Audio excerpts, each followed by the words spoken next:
the very roots of evil, of negativity and singularity, including the ultimate form of singularity, which is to the whole state of things, a pure violence without object anymore. This is the typical violence of information.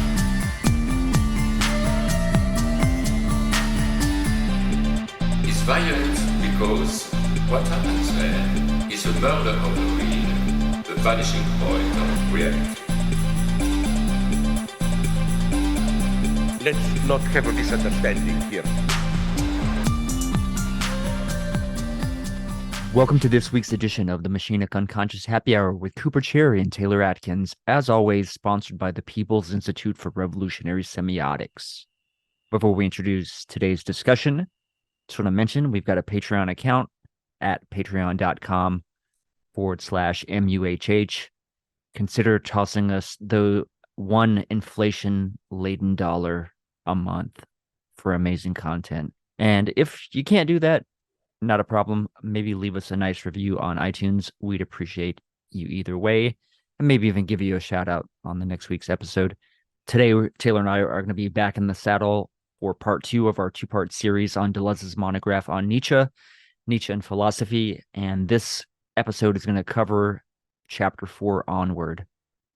I think the most interesting thing there is chapter 4 on ressentiment and bad conscience, and how, ressentiment is kind of if you will, an outward projection of negativity, of reactive forces, blaming others, the world, even circumstances.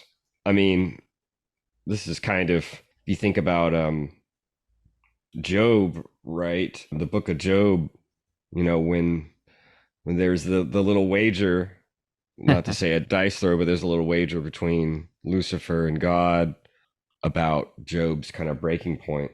And, if you think about it, like the way that these events keep happening to Job, if you will, to test his faith, let's just say. And each step of the way, if he went by the common his neighbor's morality, let's say, right? If he went by their way of judging, they keep saying, hey, listen, these bad things keep happening to you because of, they don't use the word, but it's basically because of karma. You did something wrong. You fucked up something, which is why bad things are happening to you. Right, yeah. God's having his revenge on you, effectively. Right. You did something. We don't know what it is. You may not know, but you need to beg for forgiveness for this crime against God or whatever. Yeah, you've incurred some type of debt that has to be repaid. Right. Because debt also plays into this whole conversation. Yeah, we talked about last time how Deleuze nicely points out this movement in Nietzsche and the genealogy of morality from debt to guilt, and how that's the same word in German. So there is this kind of interesting shift. You owe a debt and you should feel guilty and therefore ask for forgiveness. And Job's like, he doesn't agree with that, because what the neighbors are trying to do is get him to have bad conscience. Oh, it was me. I fucked up. You could say bad conscience in a certain way is kind of like the third synthesis, right? The synthesis of consumption, consummation, or the synthesis of conjunction, right? This notion that, so that was me. I'm the subject over there, but it's kind of in the negative sense, right? So now, instead of ressentiment, blaming others, there is this like, I need to blame myself. I'm not good enough. I'm not worthy to have good things. I did something wrong. And he resists that, right? And, of course, the climax of the story is there's a breaking point where Job kind of, if you will, wants a justification. It's not quite perhaps ressentiment, right? It's not quite that resentment of God, but it has that tone, like, God, why are you fucking testing me? What is it that you want? Why are you doing this to me? And so that is where, we could say that Job reaches almost this breaking point of ressentiment. And of course, God is like, you can't use moral worldviews to understand what happens to you, right? Did you create the stars in the sky? No. Did you create the Leviathan? You don't know shit. And so, in a certain way, it's almost like even trying to use knowledge to understand what happens to us in the world is a reactive force. This is why there's that screed throughout chapter 4 and 5. Deleuze keeps going back to how the man of knowledge, or knowledge itself, is a kind of reactivity. It's a kind of reactive way of being. He doesn't put it this way, but we might think of it in a Freudian terms, of where it's like we are trying to master phenomena in order to bulwark anxiety against the impending outside, right? The eruption of the outside, of the unknown. And of course, like, this is a theme in Faust and these other things, but done in different ways. But there's a sense of like, you want to have power over the unknown, sort of to master this anxiety. It's and of course, Job has a quasi happy ending. It's kind of fucked up, but it's still quasi happy ending because everything's kind of reversed, or even reversed with interest, right? I mean, sort of. His family and all that die, right? He gets a new family, but Yeah, right. So, there's I guess I would just say, for Deleuze's Nietzsche, and in a certain way, we could call it that, right? Because there's always going to be, especially with a thinker like Nietzsche, there's always going to be kind of like a problematic or a biased aspect. And I'll save this for later, but I know that when we talk about nomad thought, and we talk about, well, specifically in the nomad thought essay, I think it's even more clear Deleuze's reading of Nietzsche is a little bit biased. But for now, we can just talk about this. Kind of, I guess, sets up chapter 5, which to me is more interesting than chapter 4, especially since we talked a little bit about chapter 4, but that's just kind of setting up. So nihilism mainly works through ressentiment and bad conscience, which both are kind of two sides of the ascetic ideal. And to a certain extent, right, this is obviously linked to religion. We can think about ways in which asceticism could be kind of, we can think about all the different verses in the Bible, especially in the New Testament, just about not investing desire in this world. It's almost a sin, if you will, to have that kind of lack of foresight to prepare for this spiritual world above, which one could say the flip side isn't necessarily true, that we necessarily need to be greedy pigs or whatever. But there's a sense of self-abnegation that's inherent to the ascetic ideal, which is why I think Deleuze, I think it's in chapter 5, where he looks at the three different nihilisms, right? There's there's reactive nihilism. Does he call it extreme nihilism, and then passive nihilism? Is those the three? Okay, negative nihilism, passive nihilism, and there was one more. What's the other one? Negative, reactive, and passive. Okay, right. So, and we talked about Buddhism and Schopenhauer last time. So the only thing I'll say, bringing them back up, is, Nietzsche and Deleuze point out that if passive nihilism is kind of like the height of nihilism, right, where we're no longer in the negative stage where we are willing nothingness, right, kind of like in resentment, we're in like almost in like sort of anal sadistic or the aggressive stage of psychoanalysis, where we want to like destroy the outside, the object, and we're no longer merely in the reactive stage where we sort of turn those forces inward, if you will. Now we're in the passive stage where we are like beyond, we are willing not to will, right? We are kind of, yeah. So I think this is interesting, and I brought up in the last episode, what was it? God, what was the example? I was bringing up, oh yeah, so the parable of the prodigal son, right? Oh yeah, Because yeah. relative to investiture, because of the fact that the prodigal son, like he wants his inheritance up front, like immediately. His brother foregoes that, right? Hmm. So not the prodigal son, but his brother that remains at home and obedient and doesn't go off and squander his inheritance. That he is the man of ressentiment. He is the man of bad conscience. Is that right? To a certain degree, he's at least envious, Yeah. which is a form, you could say it's a form of resentment, right? Because he seems to resent his brother for being forgiven.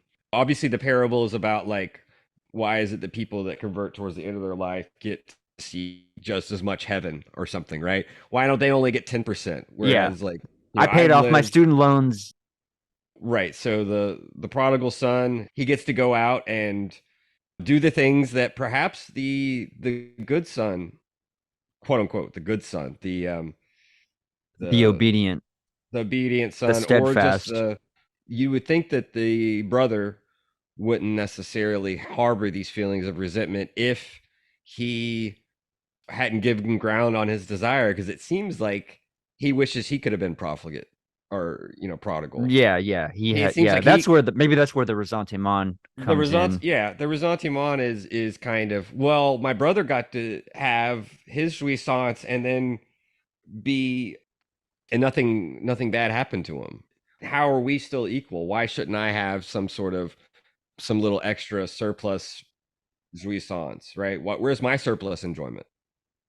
And so yeah, you could say that's resentful.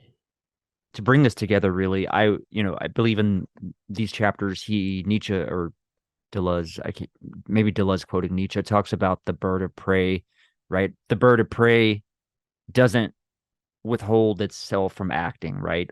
It's not evil because it's simply like, right, it does what it does, and it doesn't concern itself with these anxieties about the future or the past. It's not restrained by those. That Well, goes, and that's and so to, it can't even restrain itself. right. That's the fiction. Yeah, But yeah, it's like a pure machine of, I don't know, becoming or something like that. Being, I don't know. I'm being a little bit loose there, but the parallel that I'm trying to draw is between the bird of prey would be analogous to the prodigal son because there's no delay of investiture in desire, right? He's affirming desire. I want my inheritance. I want enjoyment, and I want it now. I'm not going to forego my enjoyment now for a return later, like the other brother, right? Like that's the kind of antagonism between them, which I think this also extends to capitalism through debt. I don't know if you can kind of see what I'm gesturing at broadly here, in that because you could bring in the capitalists and the proletarian. So the proletarian is like more so invested in the moment, like investing in their enjoyment now, or that's like the incentive in capitalism is to forego your immediate gratification and put that off so that you receive a greater return at a later date. And it's the man that can hold it cannot come, to go back to libidinal economy, right? To right. holding one's semen in. This is where I get a little bit confused, or like I'm sort of on board with this idea of debt and how that relates to, I suppose, anxiety, but also I guess revenge in a sense. You could sort of say that the interest on a loan is a type of revenge. I suppose it's Shit like avocado toast. It's the same logic in play. Forgo pleasure, forgo desire now mhm, for a greater return in heaven. mhm. Don't act, right? Do not act. Prevent yourself from acting, and not acting, restraining oneself is the ethical way to live, I suppose, for Nietzsche, according to Deleuze, right? Say that last part again. What's the ethical thing for The Deleuze? the ethics seems to be to act, right? To act the way that the bird of prey acts. The bird of prey acts without, it doesn't restrain itself. It's not encumbered by feelings of guilt about the past and anxiety about the future. It's merely affirming its role or its niche or something within the world, right? It is the sort of, you brought up in the first episode, what is the beastliness? Matisse, yeah. Yeah, the Batiste, right? And I brought this up as well in that episode. Becoming a beast gets rid of the pain of being a man. It's becoming passive, and the resentment that the passive person has towards the active creator, let's say, that's the like kind of parallel I'm trying to draw with the story of the prodigal son between the two brothers, because I think they very kind of displayed this same relationship between the capitalist and the worker as well, or the Yeah, mindset of like, yeah, I'm not going to forego my immediate gratification or pleasure or enjoyment, etc., for a delayed return in heaven or down the road. So I don't, and this is kind of where I get a little bit lost as far as what Deleuze, Nietzsche are trying to really get at. yeah. I guess I would just say it's hard to link directly just to say that the prodigal son is a bird of prey. We could think that, and then the fiction would be that the prodigal son could have chosen not to be prodigal, and therefore he is guilty for choosing in a way that his brother doesn't agree with. I think that where it gets a little bit tricky, right, is especially when Nietzsche contrasts, because he has a whole menagerie, not just of like characters, but also of these animals. When Nietzsche contrasts the if the brother is the bird of prey, if the prodigal son is the bird of prey, then the brother might be the ass. If we're going to stick with the animals in Nietzsche's menagerie, right? He's the ass that hasn't, who cannot say no. He's the ass that is unable, who just takes on these burdens of quote unquote reality, these burdens of being the good son, right? These burdens of what he perceives as expected of him. Right. And Yeah. I I mean, think, he's the sort of slave. And I mean, maybe this will help kind of give you a little bit better understanding of my perspective, is just to draw from my own thought process or experience. Like, I have a sort of bad conscience or resentment of capitalism, right? And I could take action, but I've been sort of, right, I've undergone the training that, so I suppress my ability to act and only invest in this kind of resentment towards the world and my position in it. From my perspective, it is because it is chance. Like, it has nothing to do with my actions. Like, what am I willing? I guess I'm sort of willing to not will, but I've also been sort of trained to not will or not express my will, or the incentives in society are not to will. Maybe that's even the better way to think about it, is the incentives are to withhold action. You shouldn't transgress moral law. I think that it's easy. Obviously, we were talking about capitalism here, but we can think of any order of things, any moral order. Yeah. It's obviously easier to be the ass to a certain extent, at least easier in the sense in which we can accommodate ourselves and bedeck ourselves with the values of the day, and then be able to reflect on ourselves or reflect on ourselves and to sort of put ourselves out in the world as like, look at me, I agree with the current values, therefore I'm good. That's kind of similar to the ass not being able to say no. And this is why the ass's yes is hollow, the donkey's yes is not true affirmation. Because when we get to what Deleuze is showing Nietzsche to be expositing with, transvaluation, transmutation of values, the creation involved in that requires a certain destruction. You don't just create new values ad infinitum and they stand alongside each other. There is a sense in which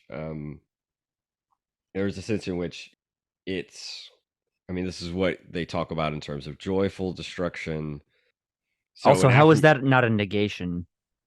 affirmation, he says In the destruction of values, I mean, it is only under the specifically. sway of affirmation that the negative is raised to its higher degree at the same time as it defeats itself. It is no longer a power or a quality, but the mode of being of the one who is powerful. Then and only then the negative is aggression. Negation becomes active, joyful destruction. The negative is no longer the quality of the will to power. It's when the will to power has the quality of the negative that's when reactive forces are ascendant.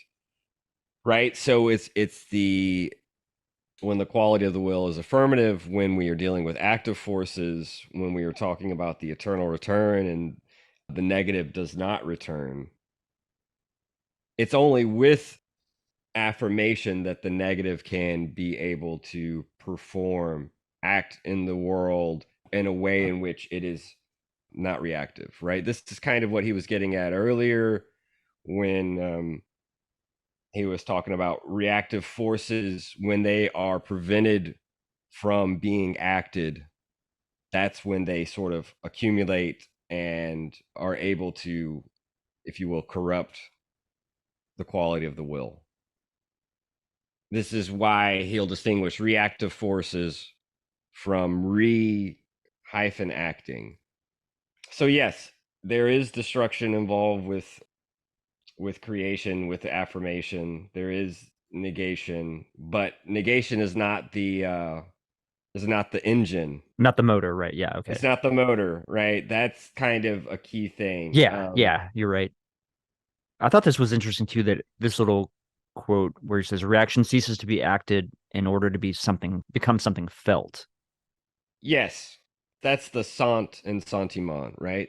The Okay, ressentiment, interesting. right? Okay. So it's a re-sentiment, if you think about it that way, right? There's a sense in which it becomes, again, this is why I kind of use the word corrupt. I'm not even sure if that's the best word for it, but when these reactive forces are not able to be acted and they then sort of like dwell in the heart, or if you want to think of it that way. The conscience, like bad, I mean, maybe that's the bad conscience aspect.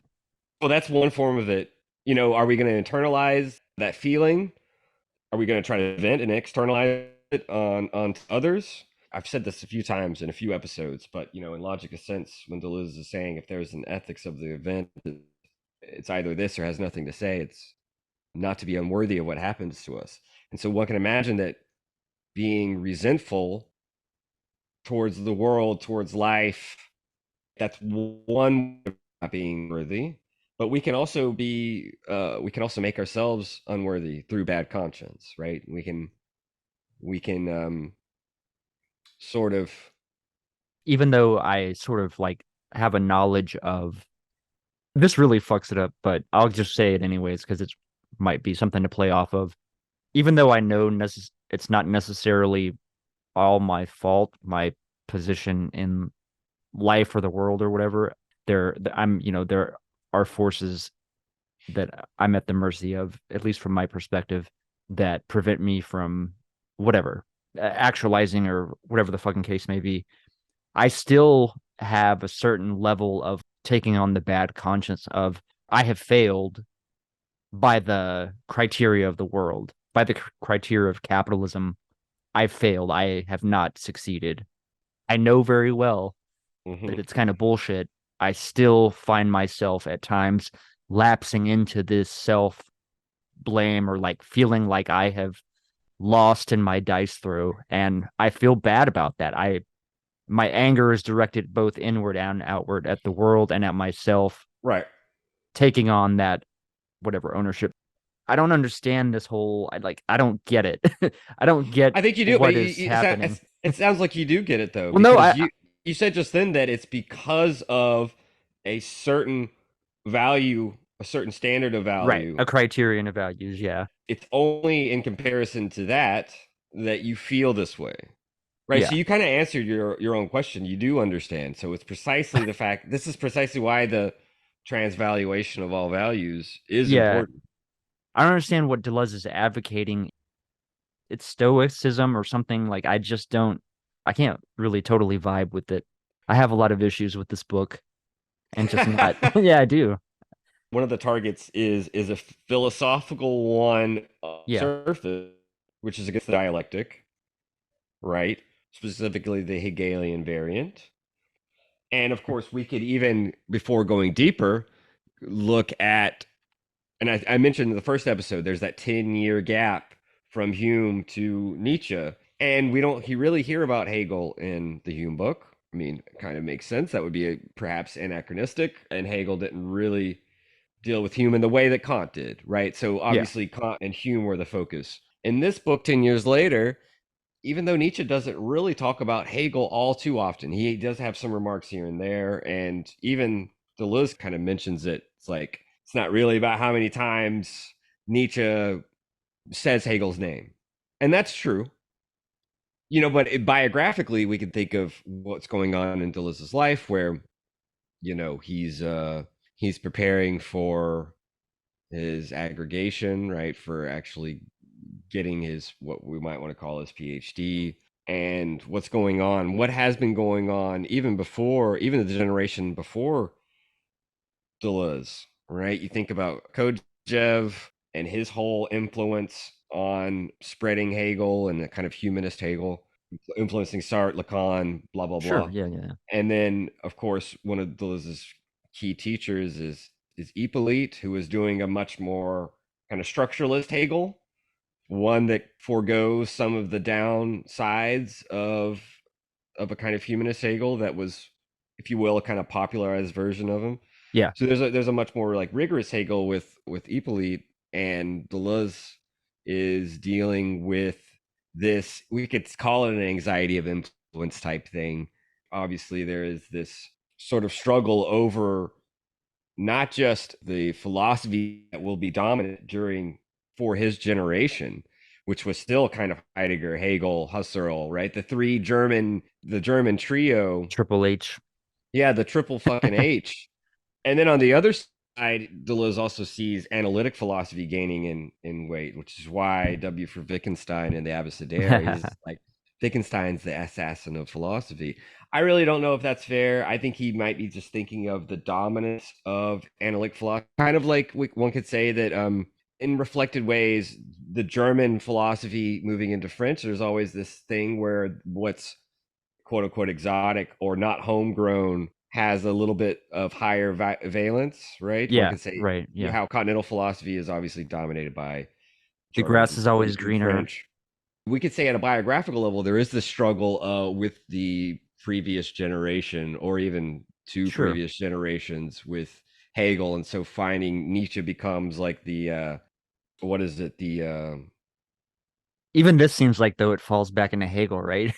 Because it's like, I'm only giving now the deeper sense is obviously not just philosophical. It's not just a philosophical quibble. I mean, this gets into reaction Um, I too, right? And whether, man is a reactive animal. There's new grounds of possibility that are set, and then we react against those grounds. Or to put it in a more Deleuzian way, the world throws us a problem, and we have to react to that. We're forced to react to that problem. and the problem is the problem of man. That's what we see in the final chapter. Sure, and I mean, If I'm on if board we with that because that. if But go ahead. if man is a tightrope between ape and overman, Deleuze is moving very quickly here at the very end of the book when he's pointing to a bunch of Nietzsche quotes about how Zarathustra himself is not the overman, right? He's kind of announcing, almost like Moses, right, getting to the Oh yeah, yeah, or the John foot the of the Baptist promised or whatever. land. Yeah, What are you thinking about John the Baptist? he's not the Messiah, but he Yeah, okay, announces the right, coming of the Messiah. something like that. Yeah, okay, gotcha. Yeah, so Zarathustra is right. He's not, and even he's not, if you will, Dionysus, but he kind of affirms the, if you will, the dice throw of the overman and not the last man, right? So because there's a sense in which the last man is merely passively kind of fading away, whereas there's sort of like an active self-destruction called for for the quote unquote higher man that leads into the overman. Similar to like Nietzsche's notion of active forgetting. We always think forgetting in this negative inverted image where it's a product of Yeah, it's like a passivity, like we just failure. like memories fall out of our they fall out of our head, but no, it's like it even would go to Freud, like we're actively suppressing memories and recall. Right. It's a for Nietzsche, it's a sign of health. Right? There who cannot forget is Nietzsche's main question. Who is the one who cannot forget? It's the one of resentment, first of all, right? Right. Because Yeah. you've I'm always guilty heard, about my behavior in the past or what I did. Yeah, it's like I get in those negative loops or intrusive thoughts about something I did 20 years ago, right? well, Like that's I bad did. conscience. That's bad Oh, okay, conscience got it. though. Right. Right. But resentment is you always hear it like I've always heard growing up, men forget but never forgive, women forgive but never forget. Both of that's just two sides of the same coin of resentment. Because you're one and all, it's you lack the ability to act out those reactive forces. You lack that, or whether you lack that desire, or you just really are not constituted in such a way, right? You are a reactive being, one could say. And, I think that not you, the Right. more Yeah, the editorial you. I got you. so, I take it as when Nietzsche talks about active forgetting, it's a sign of health. It is a sign of, we talk about it in different terms of letting go, but there's a sense in which having done with something, finally ruminating it to the point of eliminating it from the system. I think that that's a part of it, and I think that what Nietzsche is talking about when he talks about the transvaluation of all values is I mean, that um goes to feeling too, right? Like it's that there's something about the sense of resentment that like something about the feeling. There's something alluring about the feeling well, about the it, reaction. Then I don't know. that's precisely why it is linked to memory, right? Instead of acting out the reactive forces, we in our inability to ever forget a slight or a failure or something like this, we have to regurgitate it and spit it back into our mouths and taste it again and feel it. It almost like nourishes us. I do think that that's part of what. Oh, there you go. This essential link between revenge and memory resembles the Freudian anal sadistic complex. Right. Anal retentive, or whatever you want to call it, right? With just not being able to evacuate our feces. We're holding our bowels, right? Because we want to feel that intensity, that pressure. There's obviously a way we can use memory in a way that's not reactive or resentful. We can hold on to failure in a way that motivates us. Well, I'm not going to go into a whole fucking self-help spiel because we've all heard it. We've all kind of heard it. Why do we fall, Bruce? Right? That's we've all kind of seen that kind of thing. And being against the dialectic isn't merely philosophical for Deleuze. If it were, then I don't think the the polemic against the dialectic would have any teeth or even be that interesting. If we merely remained on a kind of epistemological level, we can see that the critique would be much different and much less interesting. I don't think it's as interesting as the critique we find here. It doesn't even have as much teeth, but there are elements of that in difference to repetition, right? Why the dialectic fails on epistemological grounds. We do see some seeds of epistemological beef in this book too, about universality and particularity being not asking the right questions, right? The what is question being taken too seriously rather than the which one. Right. Yeah. Yeah. Yeah. Um, and obviously, we can talk about Sterner here in a minute. For the most part, when Deleuze is saying, agree with him or not, it's obviously an open question. And there are obviously good Hegelians out there that I don't necessarily think are reactive or promoting reactivity, like Stephen Holgate, right? Breath of fresh air, good example of just brilliant teacher and seemingly like a burst of life. But for Deleuze, making the negative the motor of the system is this culmination of reactive forces.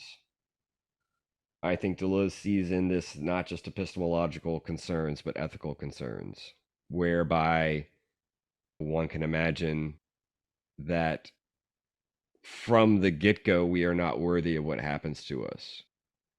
Or let's just say, I think there's a way in which dialectic is worthy of what happens to us after the fact through some sort of retrospective, some sort of future retrospective where we will have been worthy due to the unfolding of, the plan or something like that, right? I think for Deleuze, becoming equal to the event and this becoming worthy, I don't think it takes place in the same way. It's not a kind of retrospective rationalization. There may be a retrospective to it, but it's not the same type of affirmation. So like taking the silver lining, I suppose. I mean, we could say it that way. I suppose there's different ways of silver linings playbook. Mhm. For Zarathustra, for Nietzsche, for Deleuze, as he says, it's not only the eternal return and the overman, but laughter, play, and dance. I suppose there's a way of laughing badly. There's a way of playing badly. There's a way of dancing badly. There's a way of, I think that's kind of what Deleuze is saying. For example, laughing badly with Plato and Hegel, for example, with the dialectic in general, Deleuze wants to say that, it's always this movement of irony that is a way of laughing badly.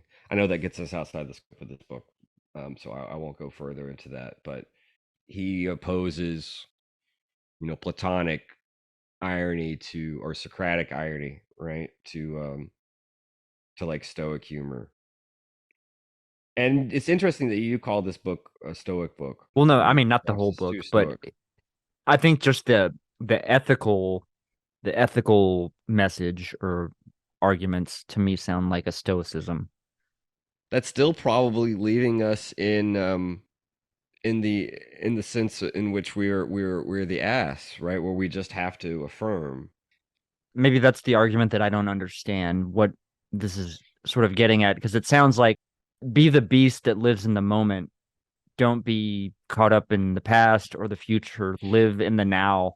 And I just feel like, I don't know if that's the if that's the best ethic we can have. But Well, but if you remember, I don't know if we are merely supposed to be beasts of prey or birds of prey, right? And I also think that one of the things that obviously we didn't talk about it, but right when this comes back in anti-oedipus, if you remember when Nietzsche shows up to supplement or even like overturn Mos, when it's about yeah, exchange how versus debt. Yeah.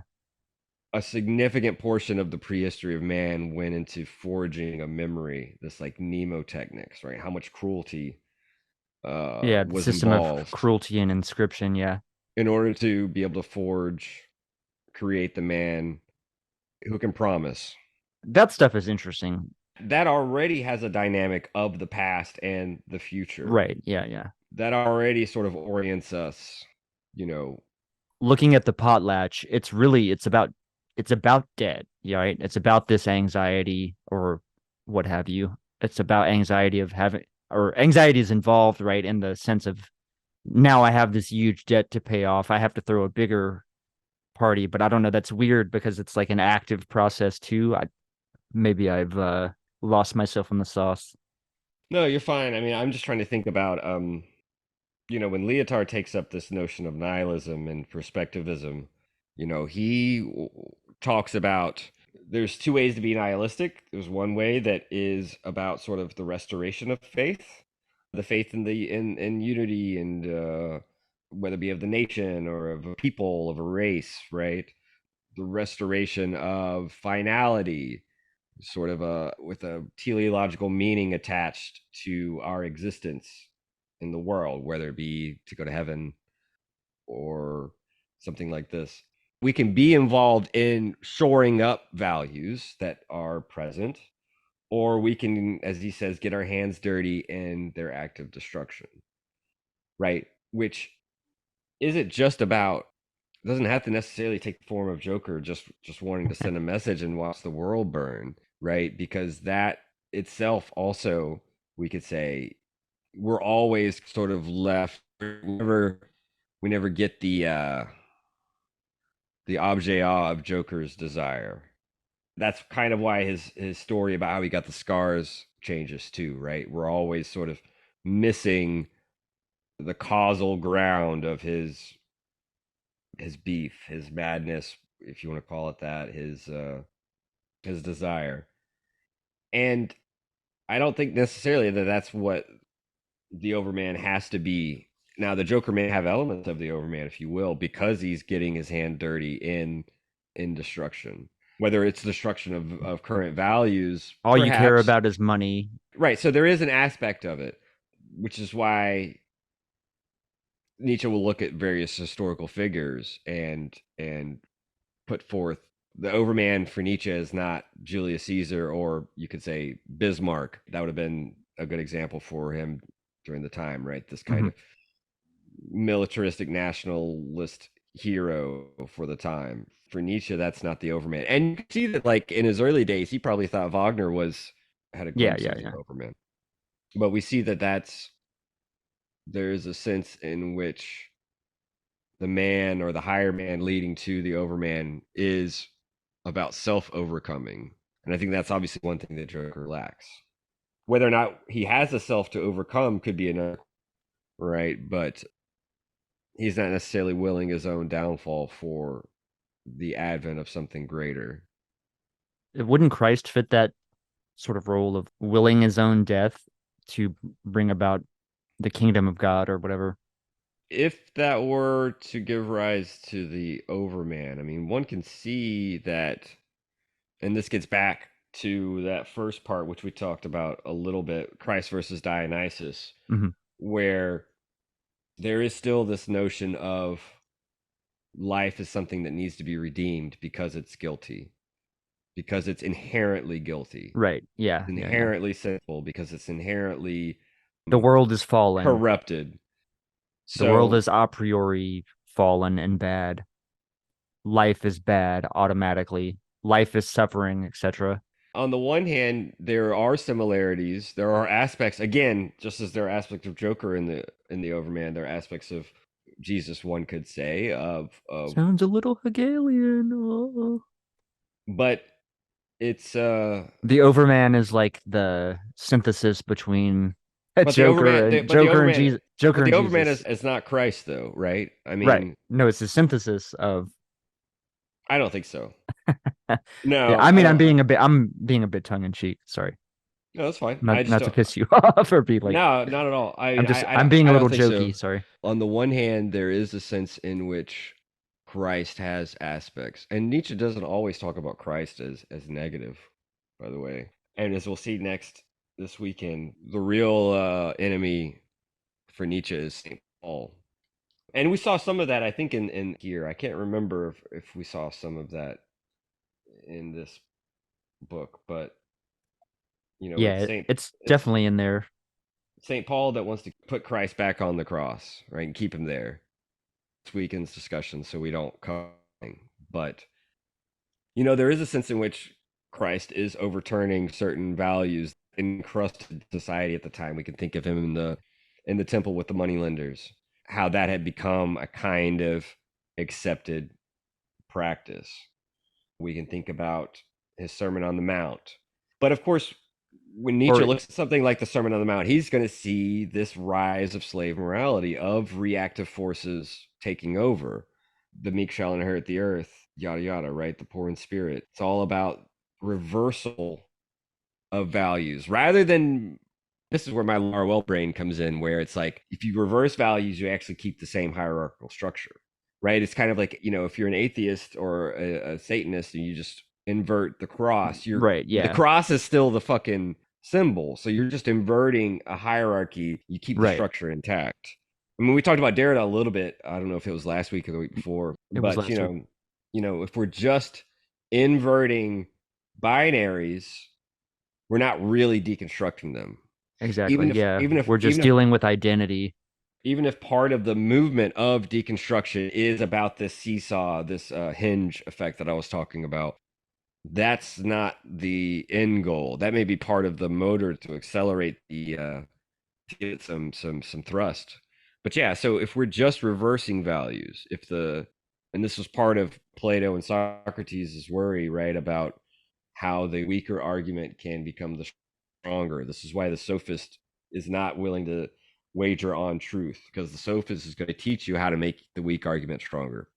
Plato is about his reversal, how the simulacrum can take the place of the real. And I think that Nietzsche, whether it be in the how the true world finally became a fable, is not interested in just reversing priorities. Again, you stay with the same structural relation, which is why God is dead, God is not dead. They indicate a kind of value system, right? But in a certain sense, for Deleuze, and he takes this from Nicholas de, God exists, God does not exist, has those two propositions have the same sense. I can't wait to get to logic of sense with you, to where that can kind of have some cachet. Right now that might just sound provocative, but there's something similar, right? Where God exists, God does not exist. To a certain extent, the key operative term is God. The key term, the term with the power, is God. It's still determining our syllogism. Whether we negate or not, we're still giving power to that concept, construct. God is dead, as Nietzsche shows. This, or as and Deleuze shows, this is an interesting statement. This is a different statement. This involves a synthesis, which involves a complex relation where God Right. is Yeah. now entered into time, temporality, becoming, mortality. I know we talked about God is dead a little bit last time, but it does come back up in these later chapters. Like little Anthony Soprano said, it's not no God, it's God is dead. I do sort of agree with this idea of Christianity as a slave morality, and how that slave morality informs capitalism as well. Like the logic of it is very similar, and that but then again, I mean, Deleuze critiques Stirner for this notion of like appropriation and property. So I don't know if Mm-hmm. it necessarily works. I was going to say that again, to go back to the capitalist as the one that they don't act per se on their desire. They delay gratification, and proletariat, the proletariat creates, and the capitalist appropriates the creation. So there's a theft, which would maybe lead to the resentment of the capitalist by the right. But that goes to even that notion of the bird of prey and the lamb or what have you, which I think problematizes my whole logic, or something that just doesn't sit very neatly with me. We could talk a little about Stirner before maybe closing out. I mean, I know that you enjoyed this stuff, and I do think it's interesting, right, that not only does he make Nietzsche the opponent of Hegel, but he also brings in Stirner, right, as a kind of interesting associate in this. Yeah. Even if Stirner can't be followed for other reasons. Let me read this because this goes Yeah, to please, please. my comments that I just made. The man of ressentiment is the man of profit and gain. Moreover, ressentiment could only be imposed on the world through the triumph of a principle of gain, by making profit not only a desire and a way of thinking, but an economic, social, and theological system, a complete system, a divine mechanism. A failure to recognize profit, this is the theological crime and the only crime against the spirit. It is in this sense that slaves have a morality, and that this morality is that of utility. There's this quote from Nietzsche that this reminds me of. Let me see if I can pull it up. So, when one has demonstrated that a thing is of the highest utility, one has, however, thereby taken not one step toward explaining its origin. That is to say, one can never employ utility to make it comprehensible that a thing must necessarily exist. That's how Larwell starts off the first essay that he published. And he says that's not Spinoza's axiom, that's Nietzsche's. When we try to explain things, whether it be specifically values by their utility, we haven't really gone into explaining their origin. And I think that that's an interesting, perhaps, countervalence to something like necessity is the mother of invention, but perhaps not against obviously every technological invention, but perhaps against the invention of values, because there's no telling that its utility can give us any sense of its origin. And I do think that for Nietzsche, right, like arguments based on utility sort of lack the teeth of the claws of necessity. Interesting. How's that? Well, one could always talk about the utility of the state, of the church, of the army, of particular laws for subverting desire, for subverting change. One could always argue in favor, for these things and their great utility. And I think in that sense, then what happens to creation? Well, creation becomes something naughty. Creation becomes something negative, something that one should not participate in. I mean, you and I have talked about this growing up, right? Having a little bit of that Christian upbringing where thinking things outside of the sort of received worldview in which we were brought up, right? Like questioning God's existence, omnipotence, questioning the existence of heaven or hell, sort of thinking outside of the theological toolbox conceptually, thinking against those established values are already felt like a sin. It was already to sort of do a disservice to God and to be naughty, to be bad.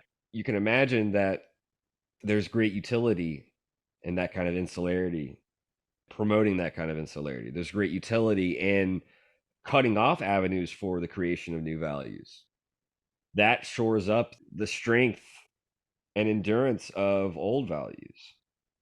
And I think that that's part of like the way, I mean, since we've been talking about capitalism, that's one of the ways that capitalism, obviously not the only way, but that's one of the ways that capitalism as a value system amongst other value systems, because it's not unique in this respect, at least, is able to perpetuate itself. We can imagine, if somebody says that they don't put their cash into a savings account, but they put it under their bed, we can imagine them as being a little bit crazy. I'm thinking like you can think back to like 12 Monkeys, one of the little speeches that Brad Pitt's character, I forget his name.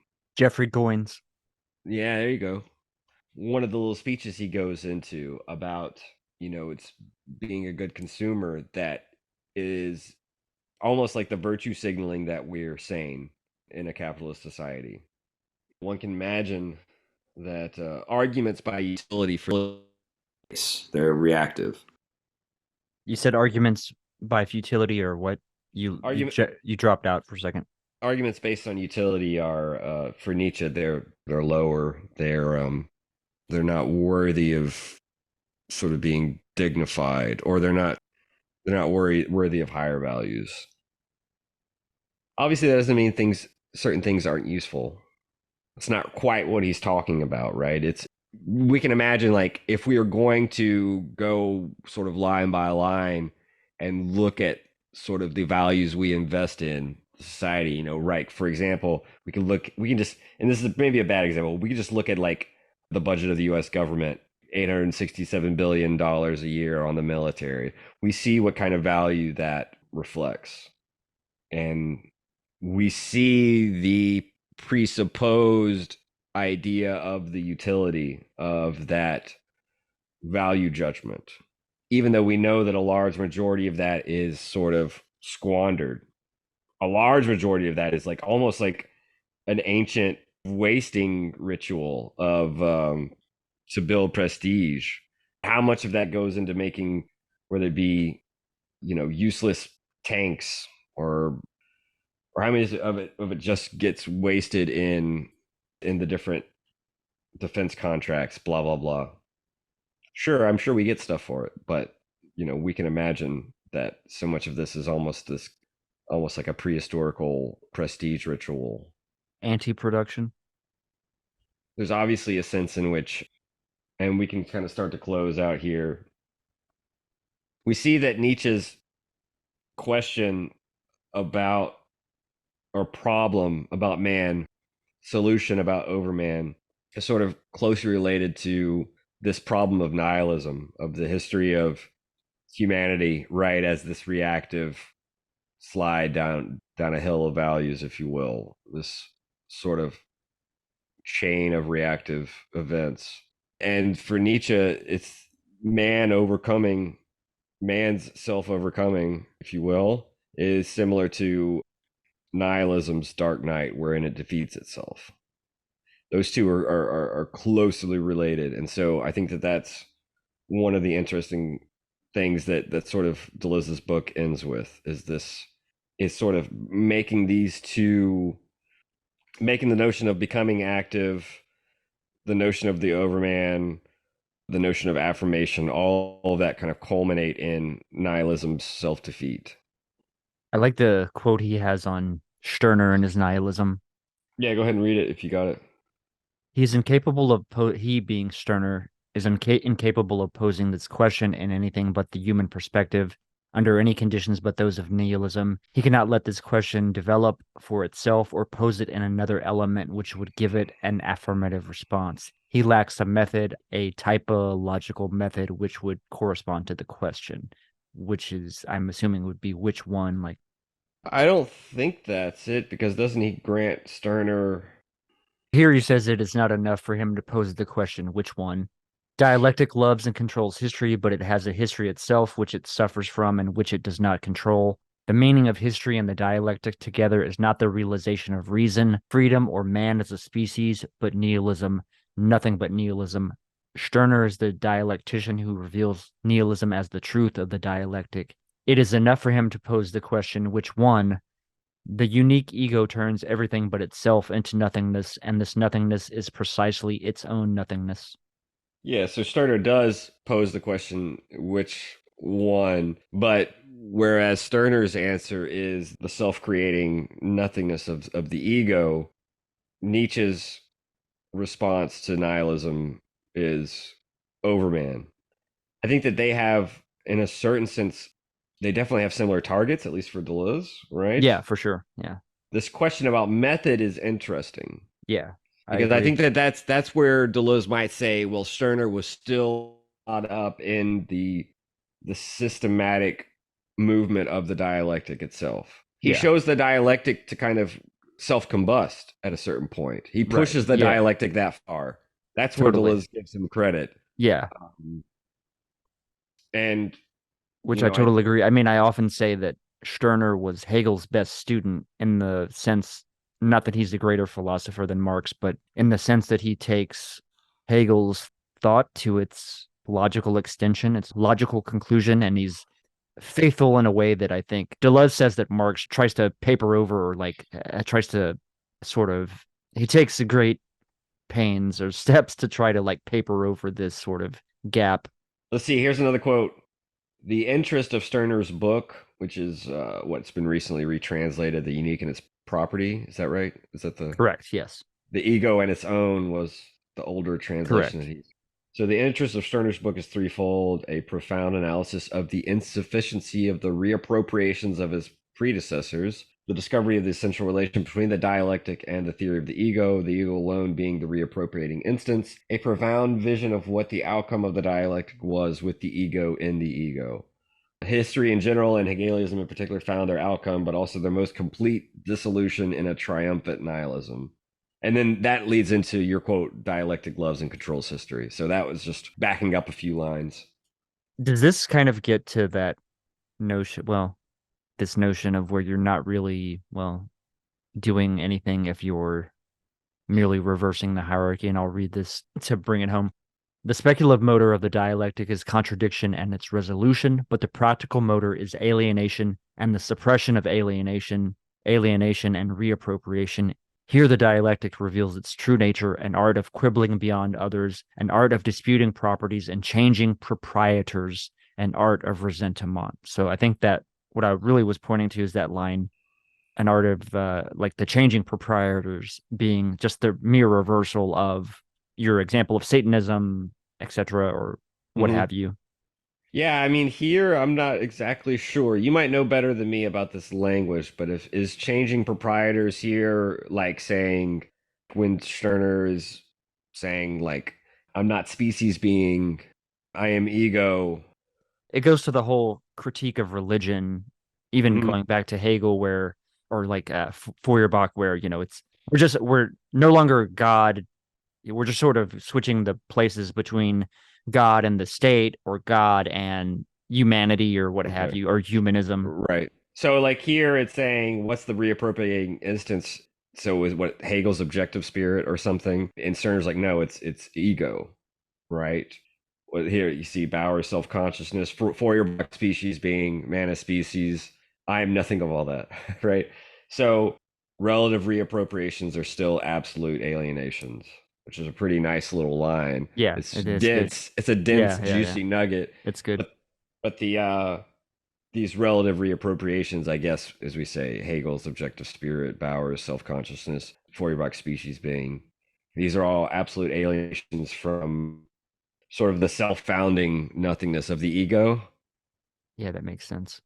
But the dialectic cannot be halted until I finally become a proprietor. So yeah, I suppose that's the question is because it's hard to translate necessarily. It's like almost saying if the proprietor proper is to be overman, then I should not, man, I say I, but man should not necessarily take on the role or the goal of being proprietors of their own values, which means of established values, right? If we're really going to follow this logic in Nietzsche and philosophy to its conclusion, it's the fact that transvaluation of all values in the affirmation of the being of becoming, only the active forces return, blah, blah, blah. All of that entails the downfall, the going under of man, of man's values, and not sort of pulling ourselves up in a corner in order to reinforce ourselves, whether it be our species being or our knowledge or our self-consciousness, etc. The irony, perhaps, or the paradox, if you will, is that it does seem like, kind of like with the accumulation of productive forces, it does seem like there has to be a threshold of the development of self-consciousness, knowledge, species being, in order to get to the point where even the problem of man and overman can be posed. That makes sense. So the only way out is through, or some other trite thing, Yeah. right? Which is sometimes what we see Deleuze saying about capitalism. I don't know if they ever definitively decided on one, method or practice. But one of the things that Guattari is talking about is like, yeah, acceleration, kind of like only way out is through. You got to develop the productive forces to the point where it's just like it topples ass over tea kettle, right? More shit, more gizmos, more gadgets. That's like what Guattari is saying. Like just almost like choke it with this hyper production to the point where it falls over. That's not the only thing that they call for, but there is a sense in which at that point you could say they're almost like throwing things at the wall and seeing what will stick. But there's a logic to it, right? And there's a logic to it that's similar to what I was bringing up, where it does seem like there needs to be a self-development of quote unquote man's forces in order to confront the problem of self-overcoming. Here's this line that I was mentioning with regard to Marx, to switch gears a little bit. Stirner is too much of a dialectician to think in any other terms but those of property, alienation, and appropriation, but too exacting to not see where this thought leads to the ego, which is nothing, to nihilism. This is one of the most important senses of Marx's problem in the German ideology. For Marx, it is a matter of stopping this fatal sliding.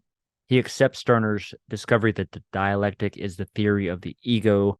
On one point, supports Stirner. Feuerbach's human species is still an alienation, but Stirner's ego is in turn an abstraction, a projection, a bourgeois egoism. Marx elaborates his famous doctrine of the conditioned ego, the species, and the individual. Species being in the particular, social order and egoism are reconciled in the ego conditioned by social and historical relations. Is this sufficient? What is the species and which one is the individual? Has the dialectic found its point of equilibrium and rest, or merely a final avatar, the socialist avatar, but before the nihilist conclusion? It is difficult, in fact, to stop the dialectic and history on the common slope down which they drag each other. Does Marx do anything else but mark the last stage before the end, the proletarian stage? It's kind of an interesting, strange question, and we should look at that footnote before we conclude. Well, it seems to be a footnote to Merleau-Ponty and the Adventures of the Dialectic, but I was not expecting that. Right? Yeah. So I'm not going to bother talking about that. That gets us on a tangent. This little quote on Overman I thought was interesting. I'll just read these. There's just two quotes in combination. The Overman has nothing in common with the species being of the dialecticians, with man as species, or with the ego. Neither ego nor man is unique. The dialectical man is the most wretched because he is no longer anything but a man, having annihilated everything which was not himself. He is also the best man because he has suppressed alienation, replaced God, and recuperated his properties. We should not think of Nietzsche's Overman as simply a raising of the stakes. He differs in nature from man, from the ego. The Overman is defined by a new way of feeling. He is a different subject from man, something other than the human type. A new way of thinking, predicates other than divine ones, for the divine is still a way of preserving man and of preserving the essential characteristic of God. God is attribute, a new way of evaluating, not a change of values, not an abstract transposition, nor a dialectical reversal, but a change and a reversal in the element from which the values of values derives, a transvaluation. And then this is a separate quote, but this is one I thought was like regarding the Overman had some valence with Stirner. Destruction as the active destruction of all known values is the trail of the creator. Look at the good and the just. What do they hate most? The one who breaks their tables of values, the destroyer, the criminal, but it is he, the creator. I mean, you have to look at Stirner's notions of, he has a similar idea of like, but he calls it the fixed ideas of morality, the sort of essences, the eternal essences that we abstract from ourselves and alienate from ourselves, from our own sort of motor of creation of the world. The idea of the creative nothing, Stirner has a ton of discusses criminals a shitload in The Unique in Its Property. He has some interesting quotes that go to this conversation too, but I don't know if I want to keep you much longer. That's fine. You can read this just to finish it out. But you cannot talk egoistically to him because you are not as great a criminal. You commit no crimes at all. You do not know that a self-owning I cannot desist from being a criminal, that crime is his life, and yet you should know it, since you believe that we are altogether sinners, but you think to finagle your way around sin. You don't understand, because you're devil-fearing, that guilt is the value of a human being. Oh, if you were guilty, but you are righteous, will make everything nicely right for your Lord.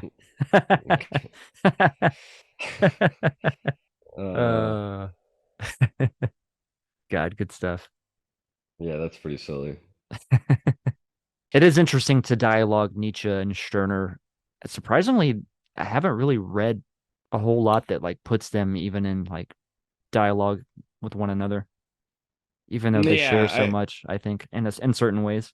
And I wonder about how much Stirner was even being talked about in in French at the time when the English property was translated into French, where Deleuze would have come across it. Yeah, I know. Right? I mean, like the one place obviously is German ideology, right? That's true. Yeah.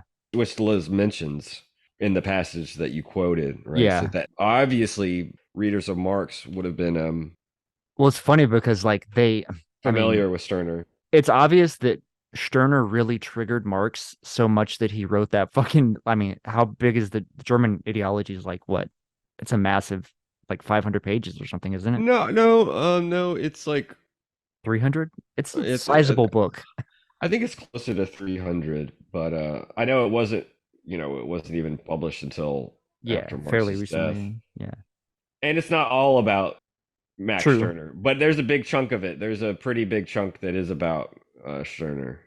Okay, 240 pages. So maybe not as big as I thought, but I don't know if I'm as much of a Stirnerite as I perhaps was, but I don't know. I think he contributes something interesting to this discussion, or like this critique of Hegel, or working through Hegel, that Deleuze is kind of also sort of interested in. Deleuze even seems to think, he outright states in this text that he's pretty sure that Nietzsche had read Stirner or was aware of his work, though, like, to my knowledge, that's never been fully, like, we don't know, There's not really like a biography of him, right? of Stirner. Yeah. Yeah, there is a biography, Oh, okay. but even that, I don't know. I don't think it's going to bring up Nietzsche, because Stirner died somewhere probably before 1850, if I'm not mistaken. Because I think the Unique in Its Property came out in 1845. Okay. Gotcha. Obviously, they wouldn't have known each other, but Yeah, Stirner died in 1856. Nietzsche was born in 1844. Do you want I to mean, wrap up there? yeah. There's a lot of stuff that we'll get into this weekend with Nomad Thought and Nietzsche and St. Paul, Lawrence, and John of Patmos. So I was trying to hold back Sounds some interesting. thoughts that I Yeah. had, so that we don't just keep going over the same stuff, but we can kind of finish our little Deleuze Nietzsche foray this weekend, if that sounds good to you, buddy. Yeah, absolutely. That'll wrap up this week's edition of the Machinic Unconscious Happy Hour. See y'all next week. The very rules of evil, of negativity and singularity, including the ultimate form of singularity, which is to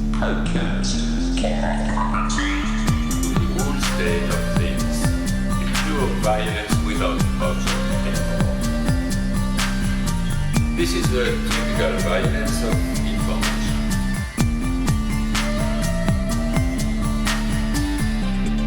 It's violent because what happens there is a murder of the real, the vanishing point of reality. Let's not have a misunderstanding here.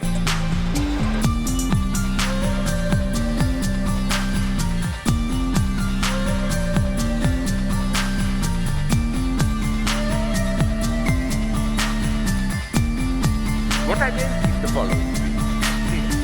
With nothing left but recycled, whitewashed, lobotomized people, as in Clockwork Orange.